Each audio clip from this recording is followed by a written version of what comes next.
Hi guys, so this week we are making pattern quilts for ourselves.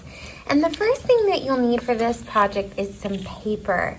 And if you have white paper at home, I would recommend starting with white paper instead of colored paper this week, because we're going to be filling out all the different sections of our quilt with different types of colors and patterns.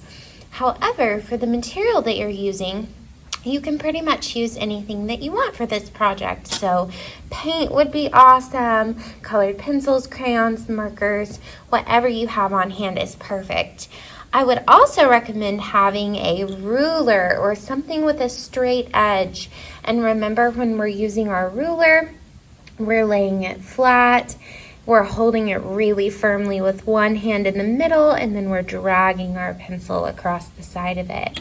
So the first step that you'll want to do for this project is to determine what kind of pattern you want your quilt squares to have.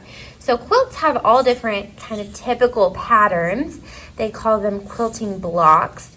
And quilters, people who quilt, use these different patterns in their quilts. So they might choose a fabric with its own pattern, but there's a pattern for the quilt itself.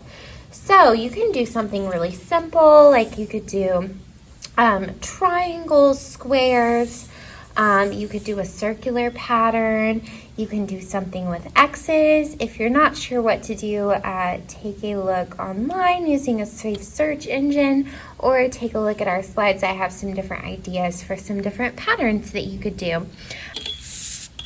And this line was quite off, which is why I'm using a pencil first. It's always a good idea to use a pencil and then to go in with whatever materials we want to use after that, because just like Mrs. Turner, it's easy if I make an oops just to erase my line rather than having to start all over.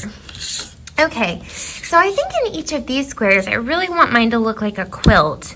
So I'm going to give my squares a little bit of a border, and a border is just like a thick outline. So I'm going to draw, you can see how useful my ruler is becoming. I'm going to draw lines that are crisscrossing and meeting at the corners all the way around my squares. A lot of quilt squares have borders around them, and they'll use a different fabric in the border than they do in the middle. So here's another spot where I can be creative with my pattern making. So I'm going to leave a little border around my squares, and then in the middle I can choose what kind of design I want there, or I could just leave it as a square. I think I'll go a little bit fancier on this one and kind of divide it up into a star pattern. That's a really common pattern in quilting. And then I have lots of sections for patterns. So the more sections you have, the more quilting squares you have in your design, the more room you have for different types of patterns. Now I can go in with my colorful material and start making my pattern designs. So I think for this one, I'm going to use crayon for mine.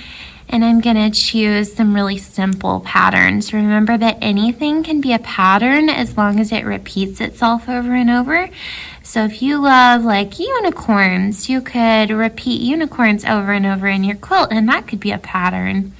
You could also, if you wanted to, take a look through your closet or through the closet of a family member and notice what patterns are visible on their clothing. Most of us own at least something with a pattern on it. And since we're being inspired by fabric art today, you might go take a look at some fabric. Or if your family has a real quilt in their house, a lot of quilts are passed down through families, or your grandmother might quilt. I have an aunt in my family who actually does quilting, and she rides motorcycles. She's so awesome. And I have a really beautiful quilt at my house that I made with her when I was younger.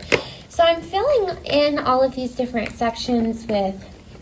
Then at the very end, when I'm all the way done, I can grab a crayon or a marker, would really work the best. And I'm going to go in and I'm going to add some stitched lines throughout my artwork. So let me make sure that this crayon is the color I want it to be. Yeah, it's black.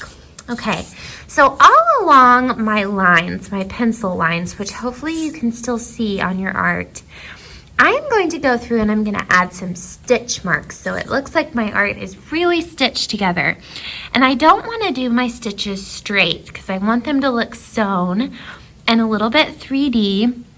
So I'm just going to draw little curved shapes, almost like a little U, all along all of my lines. So then when I'm all done and my artwork is completely finished, it kind of looks like my whole quilt has been stitched together like that. And then it looks like kind of a 3D realistic looking quilt. So we hope you guys have so much fun playing with pattern this week, learning about quilting artists. I love learning about, we call them fiber artists, artists who work with fabric and yarn and things like that. I love learning from them because that's not something that I am super familiar with. So I love practicing using fiber art, and I think it's so cool. I hope you guys feel inspired by pattern this week. If you give this project a try, please don't forget to share with us. Bye.